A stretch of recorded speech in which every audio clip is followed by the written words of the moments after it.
Assalamualaikum warahmatullahi wabarakatuh.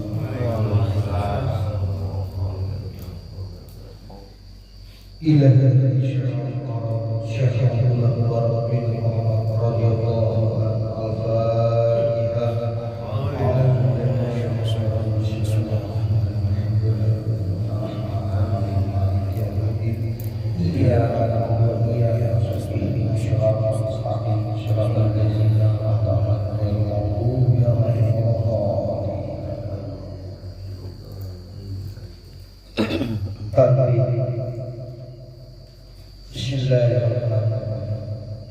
Tadbir ini dari Syekh Muhammad Al-Marhum Syekh Abdullah Mubarak bin Muhammad radhiyallahu yang bersemayam di Parang Suralaya, Kecamatan Rahmani. Sabda beliau khususnya kepada segala murid-murid pria maupun wanita, tua maupun muda, semoga ada dalam kebahagiaan dikaruniai Allah Subhanahu wa Ta'ala, kebahagiaan yang kekal dan abadi, dan semoga tak akan timbul keretakan dalam lingkungan kita semua. Demikian juga semoga pimpinan negara bertambah kemuliaan dan keagungannya, supaya dapat melindungi dan membimbing seluruh rakyat dalam keadaan aman, adil, dan makmur zahir maupun batin. Sesungguhnya kami tempat orang bertanya tentang tarekat Qadiriyah Nasabandiyah, menghaturkan dengan tulus ikhlas berwasiat kepada segenap murid-murid. Berhati-hatilah dalam segala hal, jangan sampai berbuat yang bertentangan dengan peraturan agama maupun negara. Taatilah keduanya itu, keimanan tegasnya dapat mewujudkan kerelaan terhadap agama dan negara. Taat akhiratnya lagi yang membuktikan perintah agama dan negara. Insya Allah yang murid-murid sekalian, janganlah terbawa oleh bujukan nafsu, terpengaruh oleh godaan syaitan. Waspadalah akan jalan penyelewengan terhadap perintah agama maupun negara, agar dapat memiliki diri supaya tidak tertarik oleh bisikan iblis yang selalu menyelinap dalam hati seseorang kita. Lebih baik berpikirlah kebajikan yang timbul dari kesucian.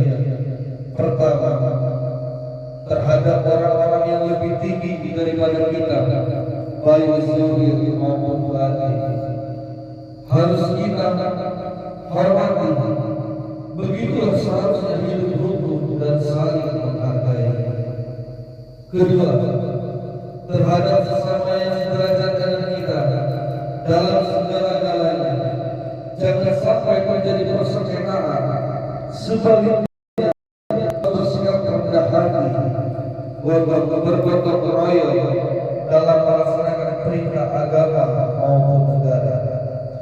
Jangan sampai terjadi perselisihan dan persengketaan, agar kita tidak terkena firman Allah Azza wa Jalla yang berarti bukan selamanya selama-lamanya dari dunia sampai akhirat, pada ayat hati susah.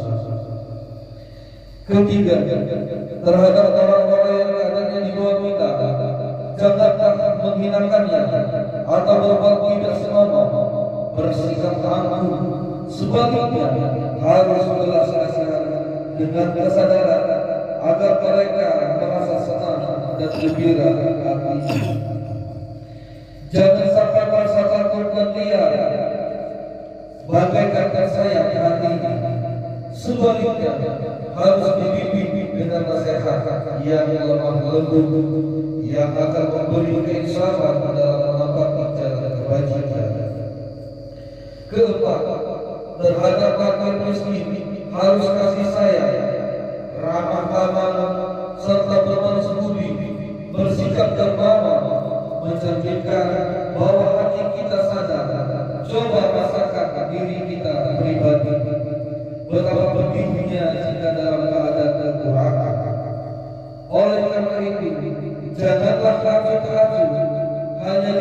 dirilah yang senang, karena mereka jadi makin miskin. Itu bukan kehendak mereka sendiri, namun itulah ketentuan Tuhan.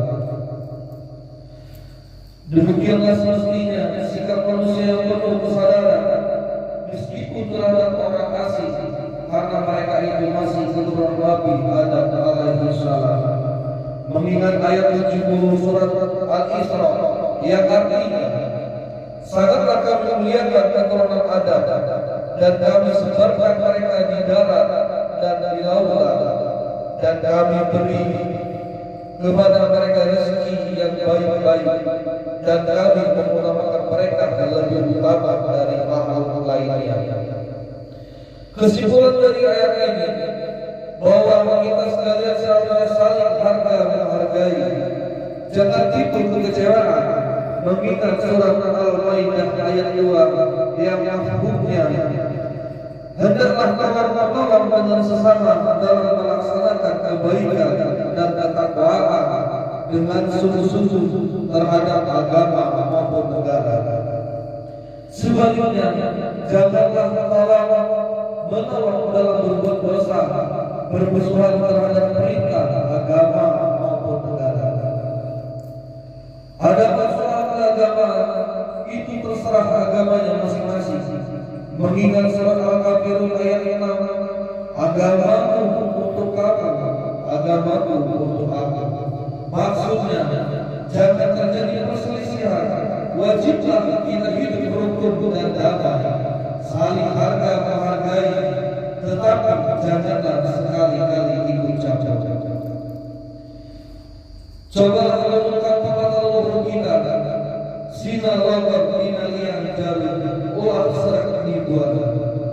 Hendaklah kita bersikap beriman, tertib dan damai. Andaikan tidak demikian, pasti sesal terwujud pendapatan. Sesal kemudian tak berguna, karena yang menyebabkan penderitaan diri pribadi itu adalah akibat dari amal perbuatan diri sendiri. Dalam surat Al-Nahl ayat 112 diterangkan bahwa Tuhan beritahu yang tempat maupun kampung, desa maupun negara yang dahulunya aman dan tentram, gemah khalifah Allah Jinawi, namun penduduknya, penghuninya mengingkari nikmat-nikmat Allah, maka lalu berkecamuklah bencana kelaparan, penderitaan, ketakutan dan sebagainya yang disebabkan sikap dan perbuatan mereka sendiri.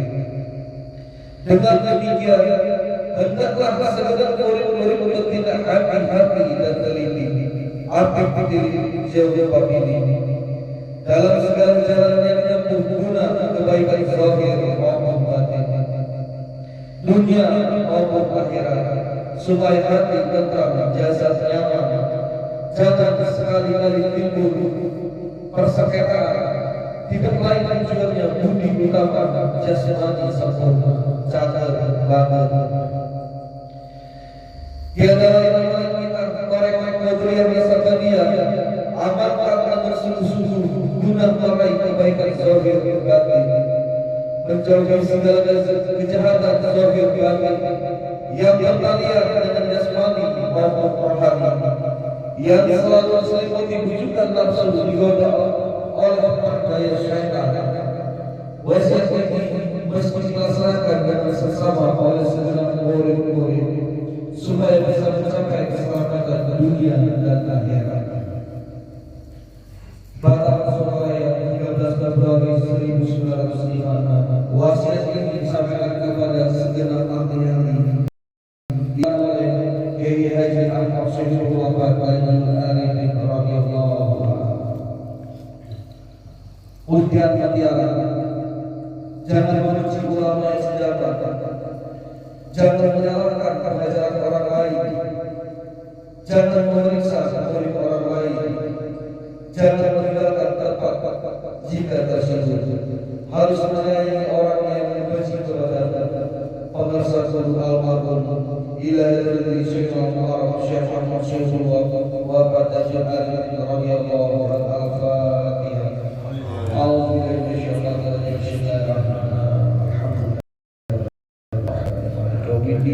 iyyaka na'budu wa iyyaka nasta'in ihdinas siratal mustaqim siratal ladzina an'amta 'alaihim ghairil maghdubi